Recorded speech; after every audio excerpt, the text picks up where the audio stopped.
YouTube family, આજે આપણે આવી ગયા છીએ એક ન્યૂ રેસિપી લઈને. તો આપણે બનાવ્યું છે ગરમીમાં સ્પેશિયલ ઠંડુ ઠંડુ ઓરેન્જ શરબત. ઓરેન્જ શરબત બનાવવા માટે લઈ લીધી છે ઓરેન્જ સિરપ અને તપેલીમાં બરફ ભાંગીને લઈ લીધો છે. અને એમાં મીઠાશ માટે આપણે નાખી છે ખાંડની ચાસણી, જે ઘરે જ બનાવી લીધી હતી, અને નાખ્યો છે ઓરેન્જ સિરપ. હવે આપણે નાખશું પાણી અને કરી લેશું એકદમ સરસ મિક્સ. અહીંયા તમારે ખાંડ ઓગાળીને લેવી હોય અથવા ડાયરેક્ટ બ્લેન્ડર મારવું હોય તો પણ મારી શકો છો, અને ચાસણી પણ લઈ શકો છો. એકદમ સરળ રીતે છે ઓરેન્જનું શરબત.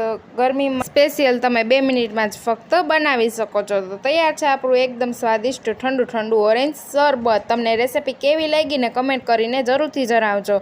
અને લોંગ વિડીયો જોવો હોય તો આવી જાઓ અમારી યુટ્યુબ ચેનલ ઉપર, જ્યાં તમને ઓરેન્જ શરબત કેવી રીતે બનાવવું ને આખી રેસિપી આપેલ છે. તો તૈયાર છે આપણું એકદમ સ્વાદિષ્ટ ઉનાળા સ્પેશિયલ ઓરેન્જ શરબત. વિડીયોને કરી દેજો લાઇક, શેર અને ચેનલને સબસ્ક્રાઈબ.